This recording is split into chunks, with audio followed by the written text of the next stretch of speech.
Hey, here we go. Welcome into the first off-season edition of a live Locked On Lions squad show. My name is Jake Riepma. If you're new around here, formerly with 97.1 The Ticket, now with Locked On Detroit. And as the Lions enter the offseason, Natalie Kerwin, there was a victory down the stretch there at Soldier Field. There was a victory. Yeah, Natalie Kerwin here with FanDuel Sports Network. If those of you echoing Jake's sentiments, those of you, if you are tuning in for the first time, this is our Locked On Lions squad show. Lions did end the season on a positive note, and they did sweep the Bears this season, which is an even bigger positive. So, Benny Johnson, sorry, not sorry.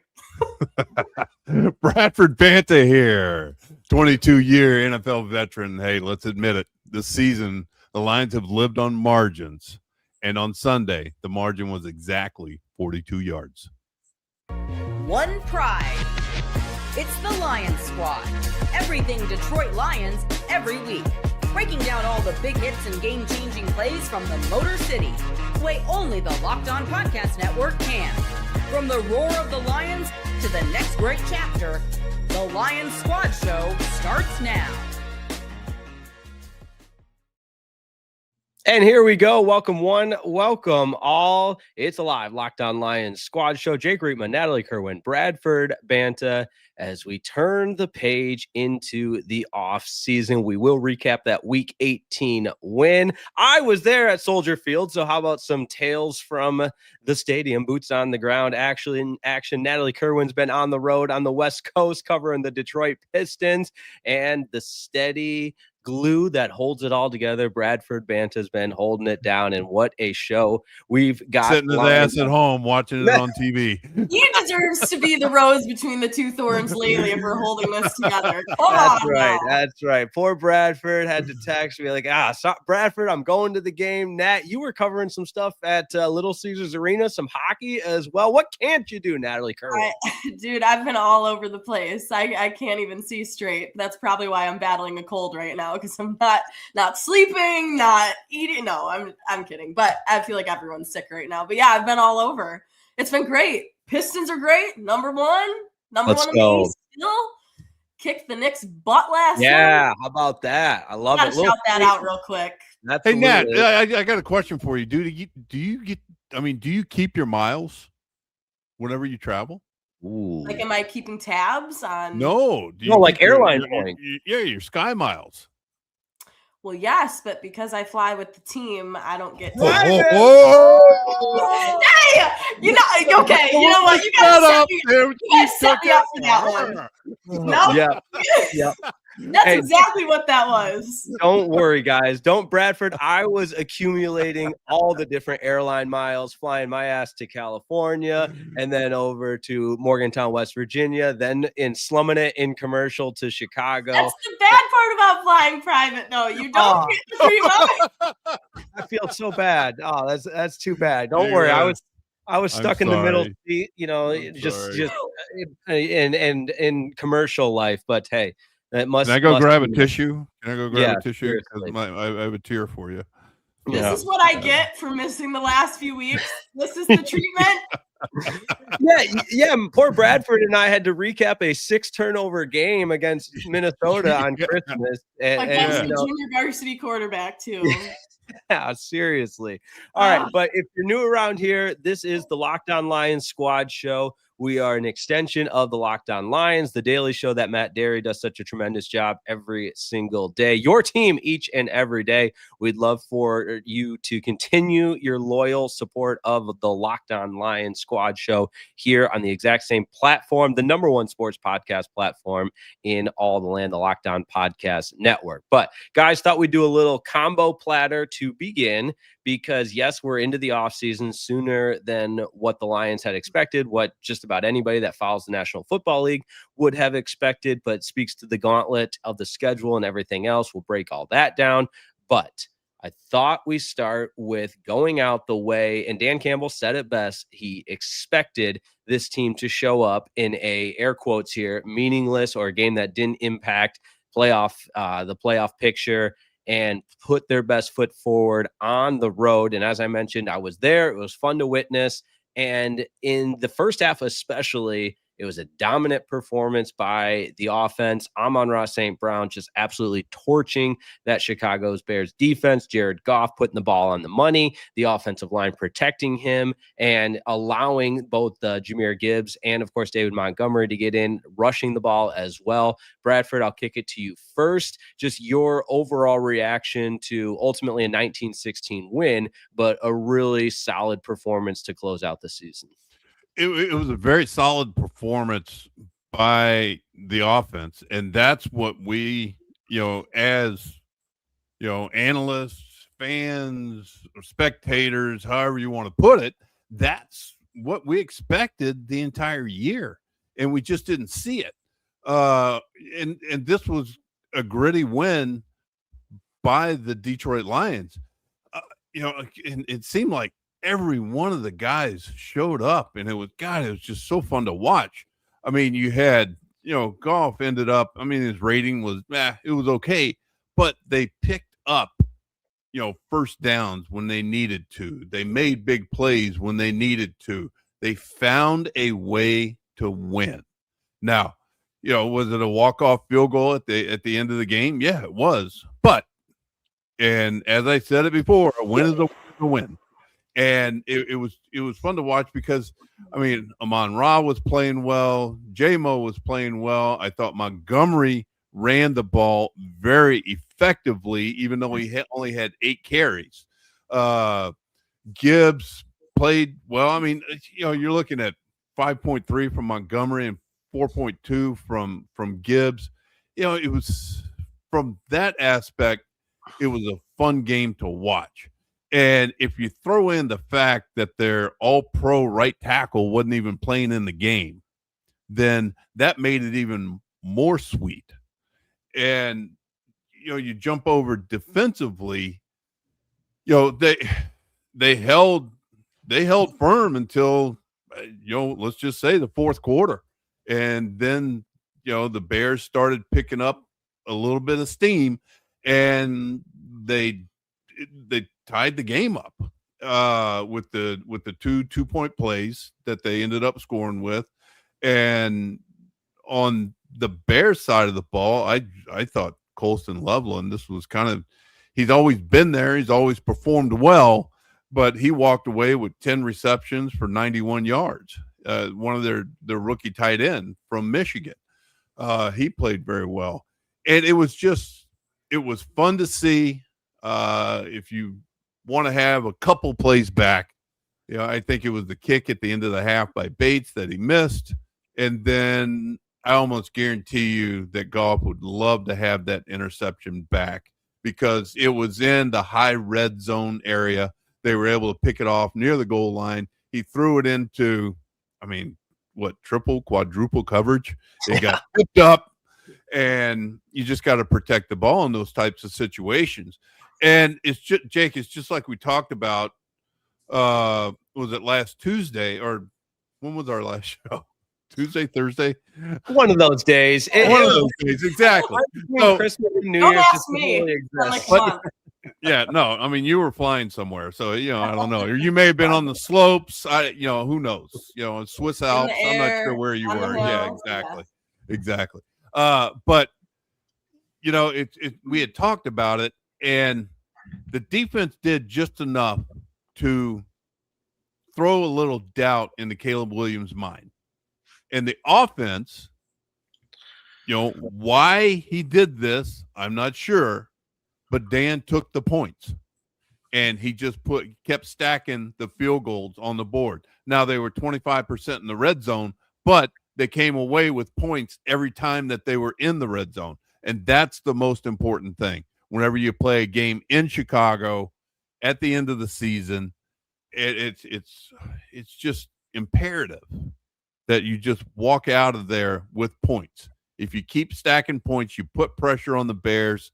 They start putting pressure on themselves. And I think that's whenever, was it Maddox that got the interception in the end zone, which was a very smart play on his part, because he looked like he wanted to return it out of the end zone, and he wisely stepped out of bounds in the end zone to give them a touchback and then get the ball at the 20-yard line. This was a game that they just had to win. They had to end there, even though it meant nothing. Which it was hard to say that, right? I disagree. Well, Nat, I disagree really? just a little bit. Yeah, just because they were sitting at 8-8, and there's something to be said about having a winning record. I apologize, please. Yeah. So, well, you didn't want them to have a winning record, like you want. Yeah, no, I did. I did. 500. I mean. Yeah, I wanted them above 500.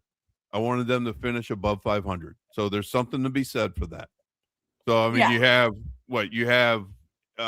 Carolina at 8-9 making the playoffs. Come on. Right. You know, but they are the NFC South champs. So kudos to them. Right.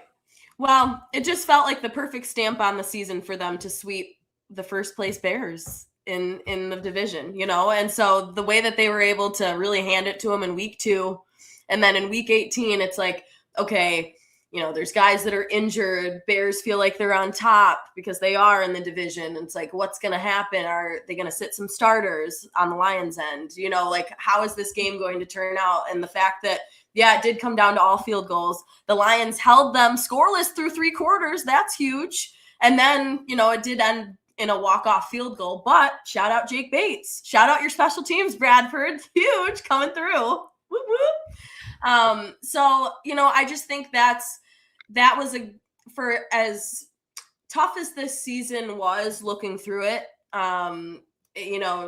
disappointing, I guess, as far as the expectations that we had for this Lions team to not make the playoffs, to feel like this game wasn't going to matter, for them to come away, sweeping the Bears and making Ben Johnson take his, what he called the easiest game plan ever at halftime. You guys, I'm still salty about that he said that to Aaron Andrews. Could you believe he said that? So I was at the game. You got to enlighten me. I didn't see it surface or anything like this. What did he say? Okay, and I quote, "This was the easiest game plan and most simple game plan of the year, and we are not executing." Ooh. That's what he said to Aaron Andrews at halftime. Now, could he here I go not defending Ben Johnson, but could he have meant it that the Lions secondary was as banged up as they were, and in theory you can keep things simple and defeat a depleted secondary? Doesn't make it any better, but perhaps that's what he was implying. But hey, I love, and I said this week too, like there's something about the professor shutting up the pupil in this case, with Dan Campbell still owning Ben Johnson in back-to-back or in both games of the season. But I wanted to offer this to, and anybody tuning in live, I should have mentioned earlier, we love the live comments. Go ahead and send in your thoughts as well. But I wanted to offer this up, and A, maybe I'm crazy. Well, I am crazy, but B, did anybody else feel this way? That there was also like as you watched this game, to me, there was a tempering level of frustration as well, because here's the air quotes again, class of the NFC North, the Chicago Bears, the eventual division champions. And for 3 quarters, you're dominating them. And I know September 14th is ancient history, but the fact of the matter is, it was a 52-21 victory. And the Lions' their potential, their ceiling, if you will, is clearly good enough to be a division champion and in the postseason. But because of the prior 2 games and the shortcomings there, you eradicated all opportunity to play postseason football. So I found myself equally as frustrated watching this game as much as I was taking satisfaction in beating the Bears for the second time this season. So again, I'm crazy, but did anybody else kind of did you have that kind of thought? Bradford, I guess let's go with you. Yeah. I mean, it's shoulda, coulda, woulda. And that's the disappointing part about the 2025 season, is they finish the season 9-8. They finish in the cellar of the NFC North. They don't make the playoffs.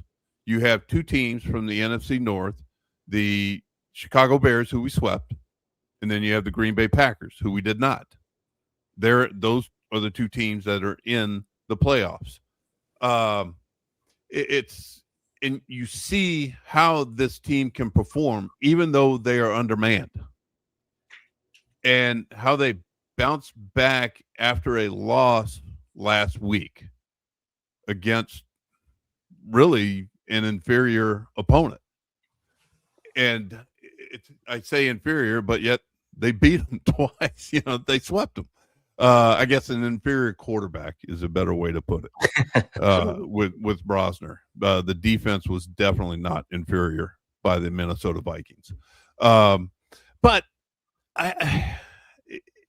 it's disappointing for the not only for the administration, the staff, the players, but also for the fans. I mean, they're all there. They're cheering them on. They want them to do so well. And granted, they want to do well. I speak from experience. And for it to be so close, but yet not being able to grab the proverbial apple to get into the playoffs. And then that's where you have to look yourself in the mirror as a player, as a coach, as personnel, and just kind of figure out, okay, what went wrong this season?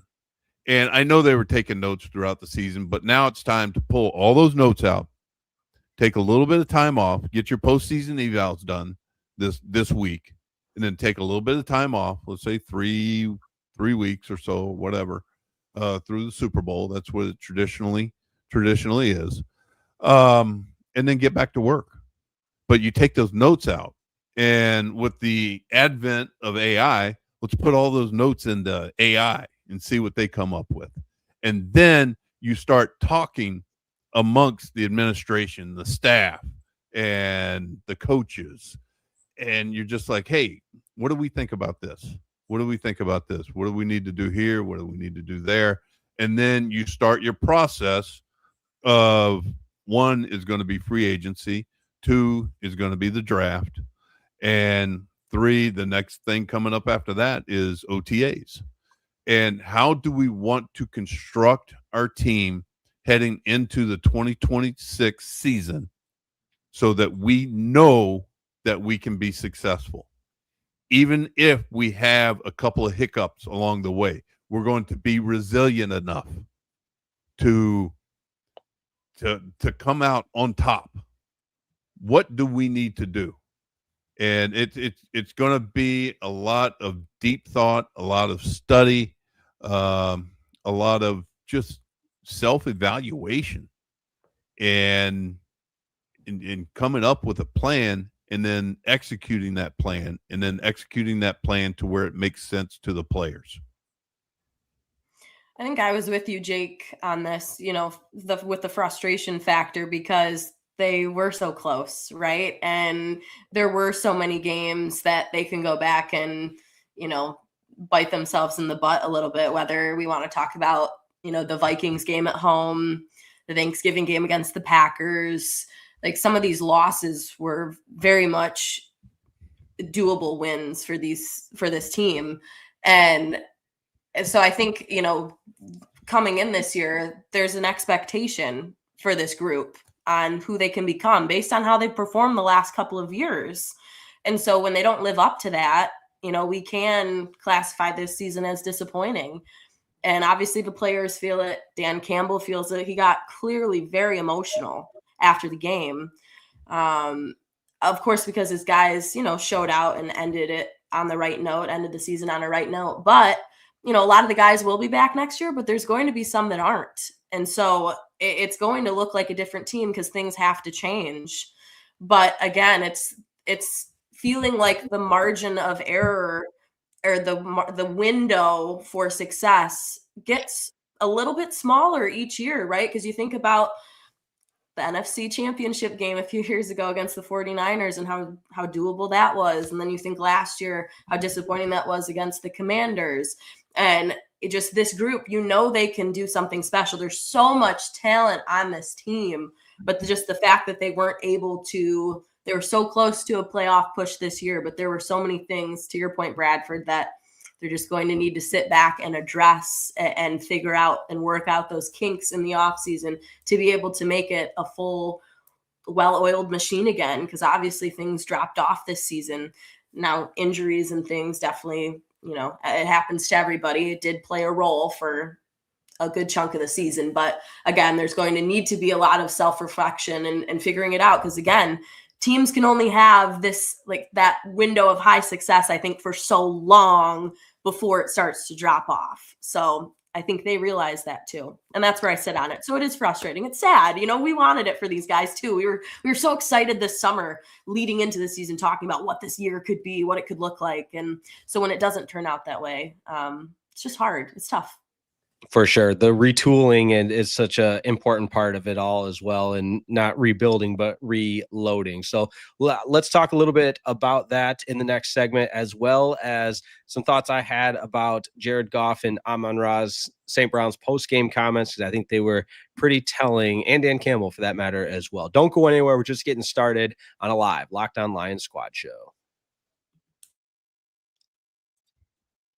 Hey, this episode of the Locked On Lions Squad Show is brought to you by our good friends, the Car Gurus. All right, listen up, my friends. I've got some great advice for you. You're going to want to make note of this. Finding a doctor, you can usually feel like discovering a diamond in the rough. That's right. It's ZocDoc. Let's try that again. We do it live. That's what makes it fun. All right, here we go. We are rolling. Let's try that one more time. Finding a doctor you actually like can feel like discovering a diamond in the rough. You want someone in network nearby with availability, but you also want a doctor who really listens, makes you feel comfortable, and explains things clearly and helps you walk out feeling confident about your next step. Your diamond in the rough, if you will, that doctor exists, and finding them is easy with ZocDoc.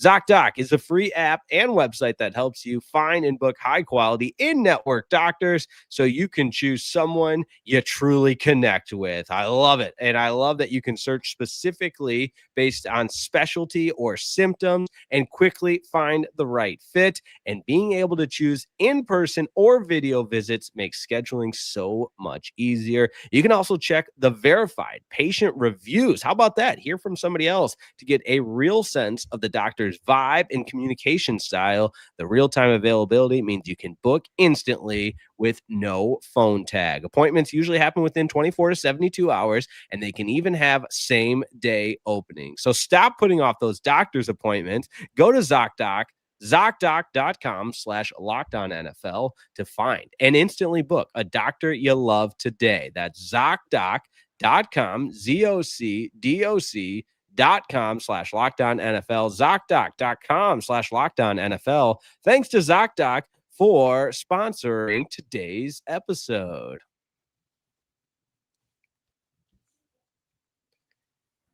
All right, guys, already in off-season form there. Whoopsies. Go ahead and call that a critical error on the film sheet. Bradford Banta, is that how you guys would evaluate film if you had a big CE in red? I usually got a lot of those on the film review. Critical error. Can't have that, Riepma. MECEMA, take your pick. Yes, Yeah. It is. Yes, very rarely did I get the little check plus, but every now and then, But all right, let's dive in. Continuing with that Lions victory, 19-16 walk-off field goal for Jake Bates. The Lions finished the season 9-8, but on the outside looking in. And guys, I don't know if you saw the post-game interview with Jared Goff and Amon-Ra St. Brown that Tom Rinaldi conducted, but basically almost Tom Rinaldi is always so puts everything so eloquently, and regardless of what he's saying, you want to cry afterwards. That's just the effect that he has. But basically, like, why did this game mean what it did to you guys? And I thought Jared Goff talking about it being about pride and the pride that's on the line, and how that matched up with what I said and a lot of people said after that Steelers loss, where it felt like what made this Lions team over the last 2 years and under Dan Campbell, who they were, was starting to get lost. Like the toughness, the tenacity, the grit, and winning at the line of scrimmage, and all of those things. I think it was so important to the Lions as an organization to go out and put that on full display against a Bears team for 60 minutes. And yes, there were some shortcomings here and there and some mistakes, but it being the pride being on the line, and Amon-Ra St. Brown battling through injuries in a Week 18 game and putting forth the performance that he did. It restored, not that I had lost any of the belief in this team, but it was a very, very refreshing sight to see. It was refreshing. And, I think that sense of pride that Jared Goff talked about, I didn't get to see the post-game interview, but, even just hearing you explain it, like I can envision how like happy and how relieved they must have felt to be able to say that they played like a good complementary brand of football on Sunday. And that's how Dan Campbell described it too, is like, today we actually played complementary football. We were back to who we were. Like, this was our brand, and we were back to our principles, because that is what they had lost, was that, that grit, that physicality. I think that Steelers game made us all sit back and go, what the heck has happened with this team? I mean, that was my instant reaction. And so I just think being able to do that on Sunday made them feel like, okay, like this is still who we are at our core. And for me too, and not only, hearing the comments from Tom Rinaldi's interview, but did you guys hear Amon-Ra's interview with Tom Brady? Yeah. Wait, was it? No, that was Goff that was talking about the Brady curse. Never mind. Go ahead. Okay. So Tom Brady, gave, Amon-Ra his like LFG award of the week on his show, on the post-game show. And, Amon-Ra had some really good things to say too. And he goes, about Dan Campbell, at least he said, there's no other coach I'd rather play for. He's the best leader, the best guy for this group. And he said, this week of practice and this game was some of the most fun I've ever had playing football in my life, which I think was pretty telling. And he just said, we just wanted to end the year on the right note and just feel like we were back to who we were and could get back to that and try and wipe away what the last few weeks were. And he's like, that's what we did. And that's why today feels so good. And so he was gleaming. And I feel like that's exactly what they needed. And now I need to go back and listen to Tom Rinaldi's interview because I want to hear that. But I do think that these guys felt like they needed to get back to who they were. And that's exactly what they did. So it was just, I don't know. It was great to see. What did you think, Bradford? It's interesting that you two are talking about that. And I'm sitting here just thinking about it, just the comments, because I did not see either interview, and just listening to your recap of what Amon-Ra and Jared said, it to me, it sounds like that they were putting so much pressure on themselves because they kind of laxed in the middle of the season. I'd say the beginning of the second half of the season, and then it caught up with them for the final, 3-4 games. And then whenever everything was out the window and not making the playoffs, they were just like, hey, let's relax and let's just go play ball. Now, what did they learn from that? That's going to be the question moving forward. Can they replicate that feeling and go out and play just footloose and fancy free? Because that's what it looked like they were doing the entire game offensively. And they were just making plays and they were converting. And and one of the things that truly stood out to me defensively was the lack of double teaming of Aiden. They singled him up quite a bit, and it did not bode well for the Chicago Bears. And why Ben Johnson got away from that, from what everybody else was doing, because it seemed to me none of the other defensive linemen were being very effective. I don't know. I think Aiden had a solid game. And I thought they were going to play a little bit more nickel going into the game just because Anzalone wasn't playing, but Rodriguez came in, and he and Jack Campbell and Derek Barnes all played a phenomenal game. But getting back to your original, because I'm going off on a tangent a little bit here, Nat. But getting back to what you were talking about, it's How do you replicate that free feeling on a week in and week out basis once the season starts? Just go out and have fun. And because you're there for a reason. And if you are well prepared and if you believe in the game plan that was presented to you and you practice the game plan well during the week, then there's no reason you shouldn't go out there and perform at a high level and be able to make the plays that you're supposed to be making. And if we go back and if you look at the entire body of work of the season, there's going to be certain plays that stand out to where, God, you know what? I could have made that play. If you go back and look at each individual, they will sit there. If you were to sit down with any of the players and just individually watch film of their specific reps, they will tell you to a T. Everyone will tell you, man, I could have made that play. I should have made that play. Well, what can we make the woulda, coulda, shoulda into a reality? And that's what they have to learn from moving forward. And you can look at it as just as a growth season for the entire team, because they had success for the prior 2 seasons. And then they had a little bit of a downfall this season. How do they bounce back from it? Because, people can bash golf all they want, but golf is still just, 31 years old? He's young for a quarterback. He's young. He's going to be around, guys. And it's, what are we doing to protect him? 100%. That's music to my ears. That golf's going to be around. Spirit Golf Fan Club over here. But let's continue to discuss the offseason, some coaching. Not necessarily. We don't know what's going to happen with the coaching staff, but the rest of the National Football League, Black Monday was certainly that, and the changes continue to roll in. So don't go anywhere. Just keeping it rolling here, right on a live Locked On Lions Squad show.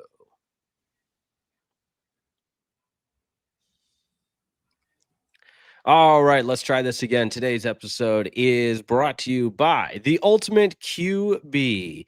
That's right.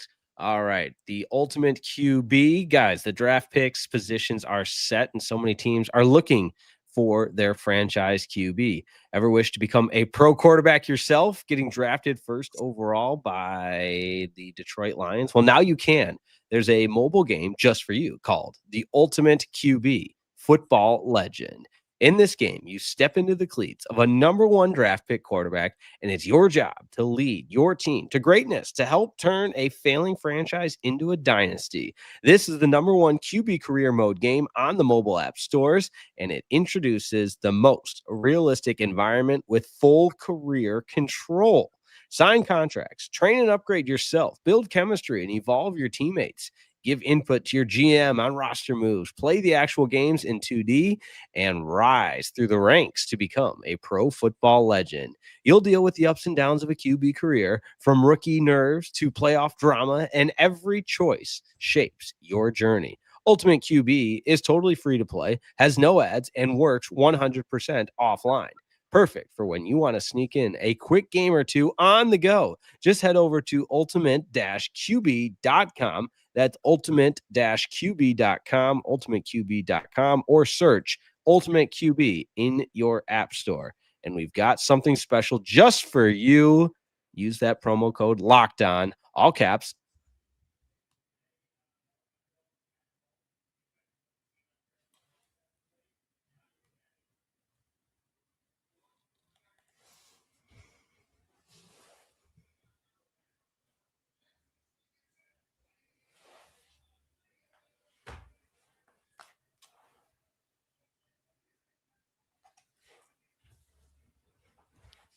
All right. I think I disappeared for a second there. I don't know what was happening. Could you hear me at least? You got about halfway through the commercial. Yeah. All right. But it just got me thinking. You were reading that commercial. I was like, what do people do with their time?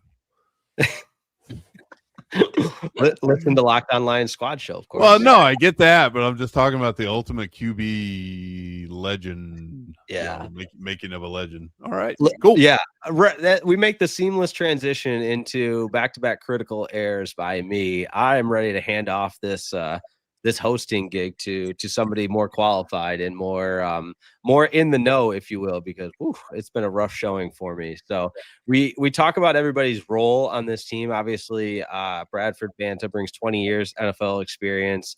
Natalie Kerwin, the rose between two thorns, the Detroit Pistons sideline reporter, voice of the Detroit Lions fandom. And I really got to step my game up because I'm supposed to read the commercials and I can't even do that. Well, Jake, I saw you were a guest on a Bears podcast recently, right?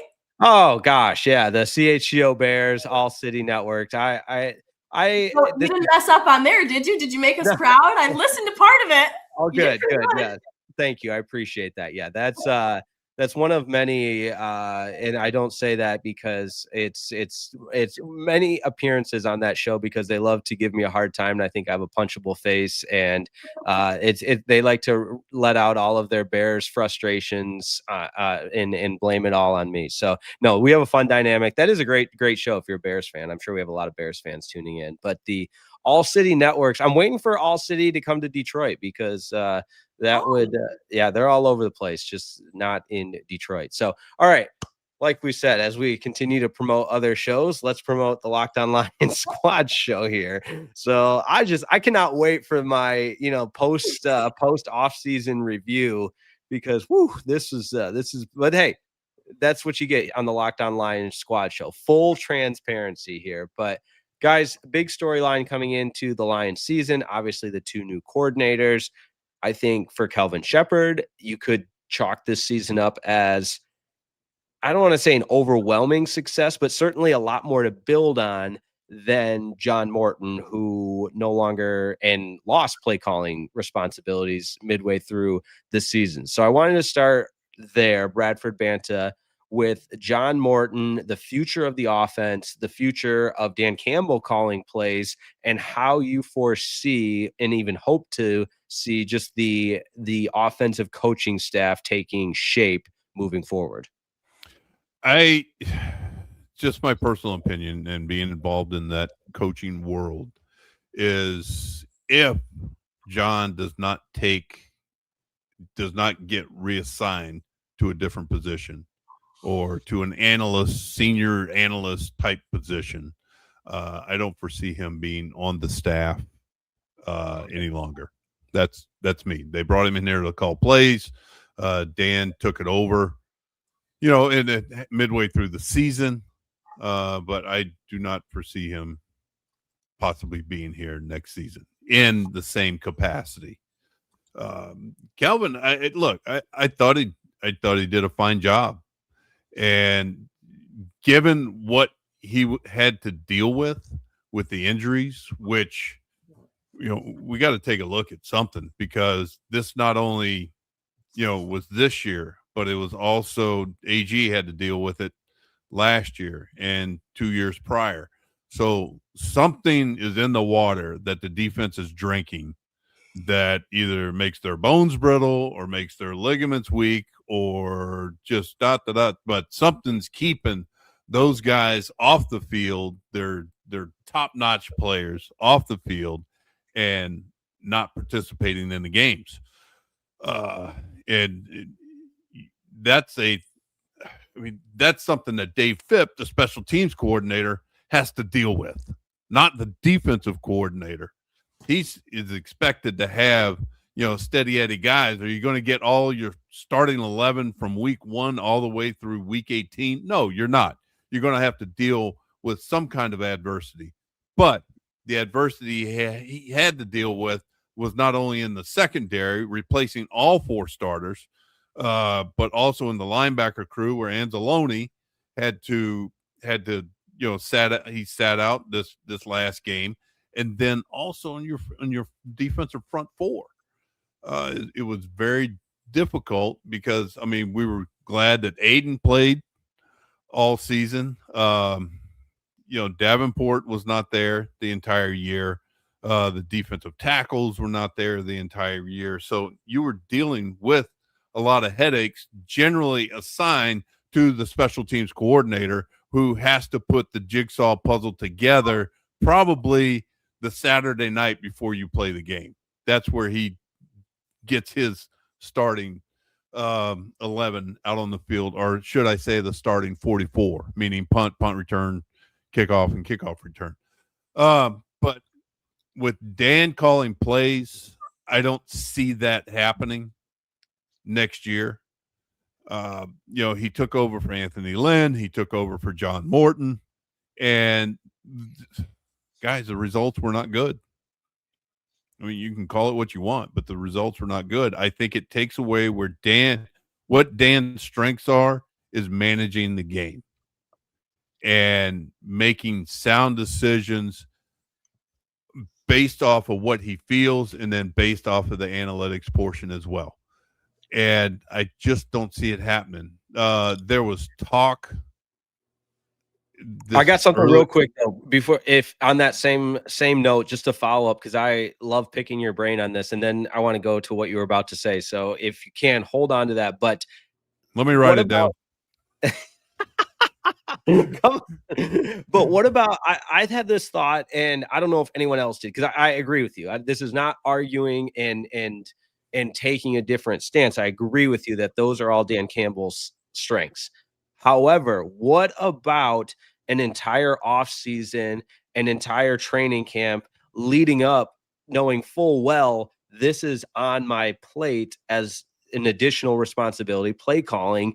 Do you foresee, or do you think, and it depends on the individual, of course, but I have the optimistic belief that with preparation and the long runway leading up to knowing, hey, in 2026, I am the play caller, speaking like Dan Campbell here, that he would be able to kind of accommodate for the additional responsibility and still maintain those same strengths. And I know it's a lot to ask, but just saying, as opposed to taking over middle of the season, while holy smokes, I've got a million things on my plate, versus, all right, I've got all off season. This is the approach moving forward. Do you think that makes a huge difference? Does that make sense what I'm saying? No, it makes total sense, and part of me wants to agree with you, but at the same time, if that were to happen, this is what's going to happen. You're going to have somebody in his ear that is a superb game manager, right? That is presenting situations to him, and he has to accept this person chirping in his ear while he's trying to call plays, because he's going to be thinking about stuff. This person, so to speak, I don't know who it is or who it would be, but they're going to have to basically adopt an assistant head coach type mentality and essentially be chirping in his ear while he's trying to think of the next plays that he's going to be calling, next series of plays that he's going to be calling. And is that going to work? Because I know if it was me and somebody's constantly chirping in my ear while I'm trying to make my next essential chess move to put us in a position for success, I know what I would say. I'd be shut the F up and leave me alone, because it would drive me bonkers. But that's, you have if this person were to come in into the building, or if that person's already in the building, I don't know. But if they were to come into into the Lions organization and adopt that role, then you may have something. But it's going to be countless hours of conversation between that person and Dan. Right. In establishing that relationship. And it's going to be somebody that he already knows. But they have to, because you think of it, well, whenever Dan wasn't calling plays, think of how much was going through his mind. And talking about offense, defense, special teams, trying to get things accomplished and trying to put the team in the best position to win. Now he's calling plays. He can look at defense. He can watch special teams, but his mind is always going to the offense because, the buck stops with him. And whether or not he wants to run the ball, whether or not he wants to pass the ball, that's what's going through his mind. And it's just the game management skills get depleted just a little bit. And it's look, I always go back to what Marv Levy said, former head coach of the Buffalo Bills. And he said the job of a head coach is to manage the game once the game starts. And that's his sole job. You give the offensive play caller his job, you give the defensive play caller his job, and then you give the special teams play caller his job. You let them be the head coach of each one of those phases. And then you interject on whether or not you want to run the ball, whether or not you want to pass the ball, whether or not you want to blitz here, whether or not, you don't want to blitz or you want to rush the punt. That's where the head coach serves his purpose on game day. Does that answer the question? Yeah. I'm sorry, Nat. Go ahead. No, you're good. Well, Jake, did you have something, Jake? No, I just was curious both of your guys' opinion on that because, as a believer in Dan Campbell, I just thought, okay, if you're planning for the function of game management in addition to play calling, sure, it's a lot to ask, but knowing full well now for the next X amount of months that's the plan moving forward, is it feasible? And we don't, I don't think there's a definitive answer.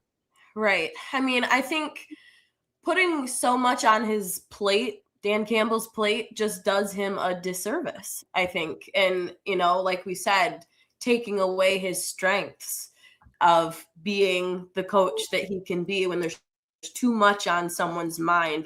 That's hard, I think, for anybody. And so I don't think John Morton will be here next season. I just don't. I feel like, granted, this was only his first year here, but it never felt like he had the right chemistry or relationship with the guys. You guys remember mid-season, there was that incident between John Morton and the weird communication issue between the O-line and John Morton and Jared Goff.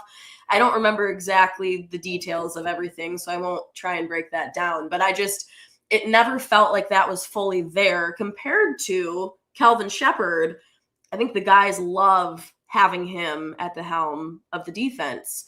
Former player, a guy's guy, knows how to rally the troops. I think, he did as best of a job he could with what he was dealt, injury-wise, and being around the organization now for a couple of seasons. I just don't know if John Morton meshed here well enough. And I think the fact that Dan did have to take over halfway through the season did just put a weird kink into the season. It was tough. That is too much, I think, for someone to handle. So I think it'd be much easier for him to bring in somebody else.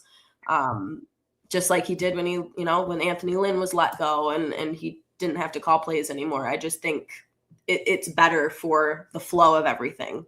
So that's my stance on it. So I think we're all in agreement there. Yeah, well, I did just see on the old Twitter notifications or X notifications, Ian Rappaport and Adam Schefter reporting that Cliff Kingsbury, the offensive coordinator for the Commanders, is leaving. And obviously, I would assume that's to pursue one of the several job openings in the NFL and not to be an offensive coordinator somewhere else. But I just wait. You said he's leaving? Yeah. What does it say exactly? Yeah, word for word.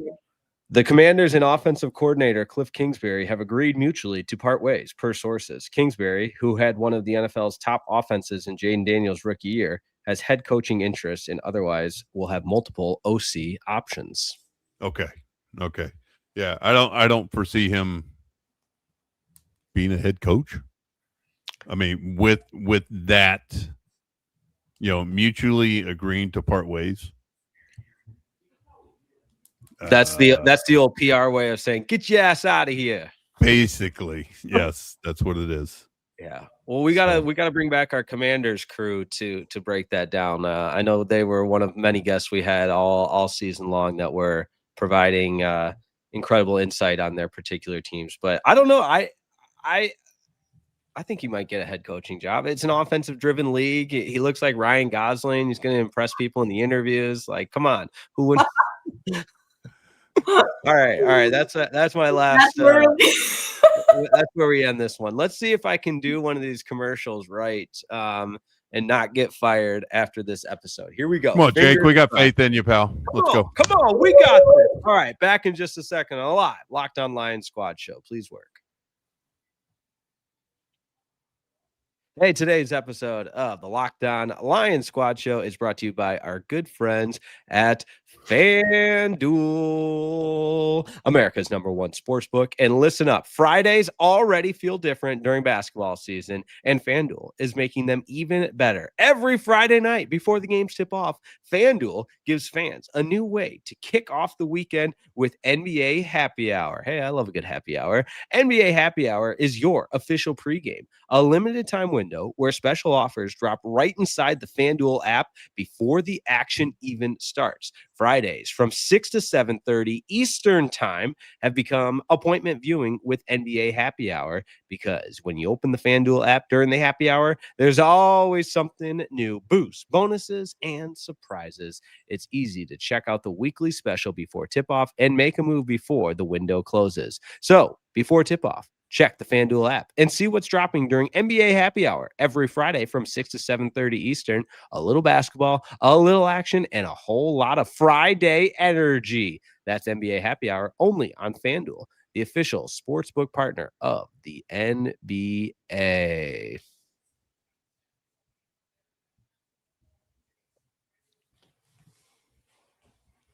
All right. Attaboy. Everyone give a round of applause. Yeah. We just needed to get Nat's employer on board here. That's the go-to. It's the comforting. Oh, it's all gonna be okay.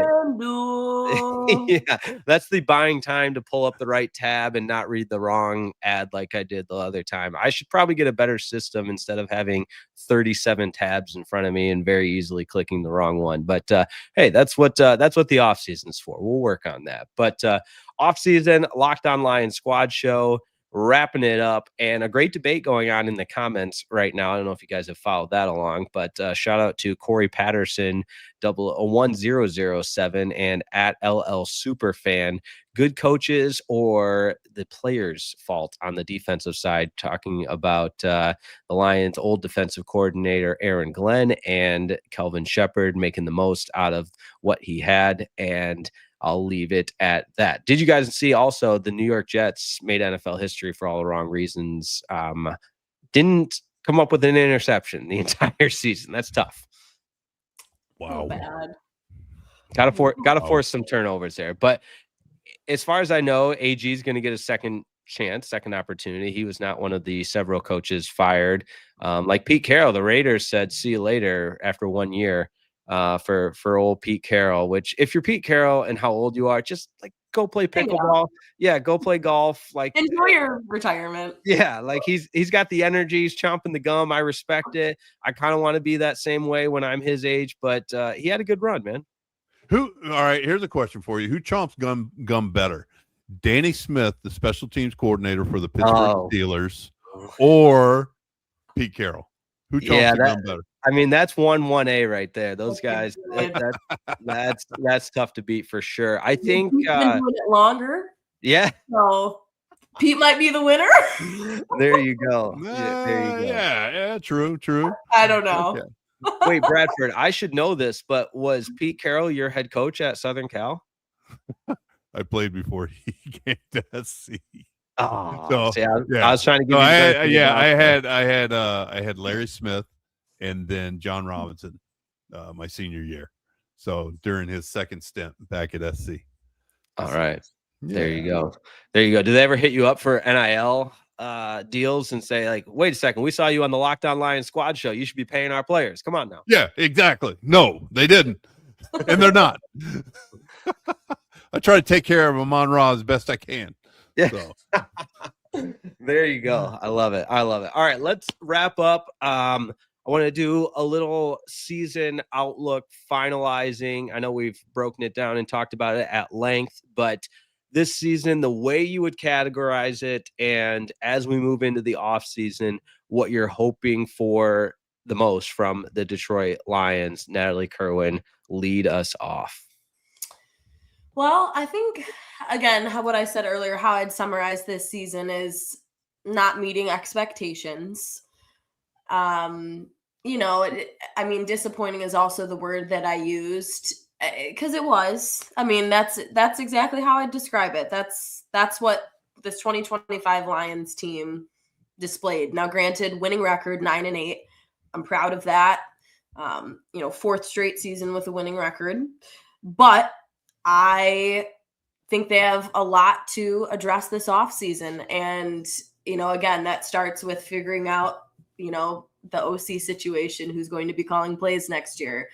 Is Taylor Decker going to retire? How are they going to, address that situation? It sounded like he has some, decisions to make based on what he said after the game Sunday. That'll be a big hole to plug. I think once guys come back from injury, that'll be huge to see how the group comes together this summer and in OTAs and training camp. And just, I feel like they just need to understand that this group can do special things. And I feel like they lost sight of that a little bit this season. I don't know if it was the outside noise. I don't know if it was, hard to pinpoint exactly, I guess, take away the injury part of it, what led to the midseason ups and downs and collapses in a way. But again, it's a lot of just realizing, listen, we can live up to what the media has hyped us up to. We are that team, so I think sometimes it comes down to that. It's the belief. I mean, I can compare it to my Detroit Pistons for a second. Like, it really does come down to the belief sometimes, and knowing, granted, the Pistons were on rock bottom and then they were able to turn their season around, but that was all about, yes, let's go, baby. A huge part of it, though, is the inner belief. Like, we just got to stick to our identity and who we are. And I think when the Lions know that when they play their brand of football and what this team has become, the gritty mindset, they can go out there and do big things. I do think that's half the battle. So I think that's what this offseason will entail. And that, I think, what we heard based on our post-game comments on Sunday, Bradford, to your point, like, they put a lot of pressure on themselves to win that game. I think a lot of it was mental. We have to, for pride, to impress the fan base, for ourselves. It's like, how do you take that and come out with that mindset every single game? That I think right there is the $1 million question and what they'll try and figure out. So, and hopefully bring in some key pieces. Yeah. Another pass rusher. That's not Marcus Davenport. We'll save this for other episodes to break down, but I'm going to leave it there. Okay. I think when you look back on the 2025 season, you're going to see a team that was dangerous, but not dominant. And I think they're going to look back on it, and it's going to be a great case study for missed opportunities. And that's how you're going to, the staff, the coaches, the players, everybody at 222 Republic Drive in Allen Park is going to look back on this season and be like, oh my God, and how do we, first off, what type of players do we have at each position?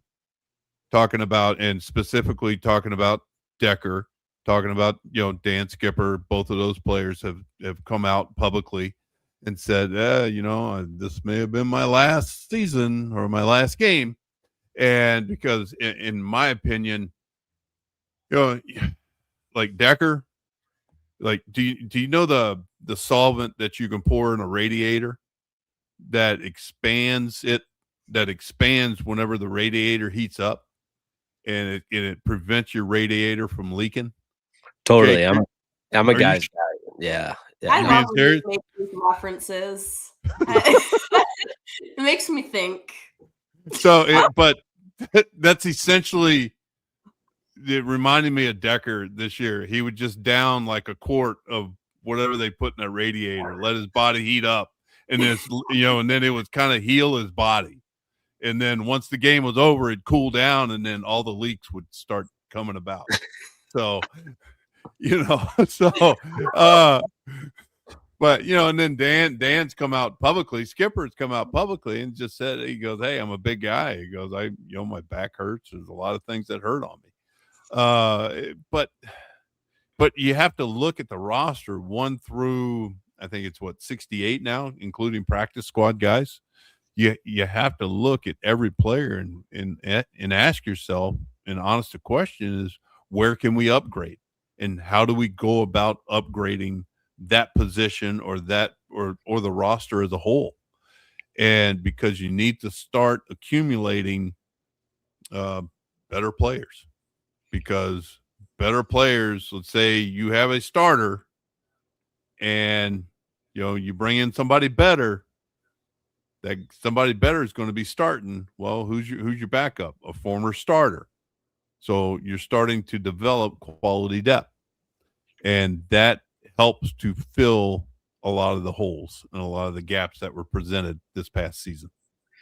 No, it absolutely does. And I can't wait to continue to discuss exactly that. So just some housekeeping items to end it. Our off-season schedule will be live shows Tuesdays and Thursdays at noon Eastern, and subject, of course, to changing based on everybody's schedule. But just go ahead and pencil that in: Tuesdays and Thursdays, noon Eastern, on the #1 sports podcast platform, the Locked On Lions Squad Show on the Locked On Podcast Network. For Bradford Banta, Natalie Kerwin, I'm Jake Riepma. Thanks so much for tuning in. And in case you missed the live video show, the audio-only version will be available wherever you get your podcasts, and of course on the #1 sports podcast platform. Have a wonderful rest of your Tuesday, and we will talk to you all on Thursday.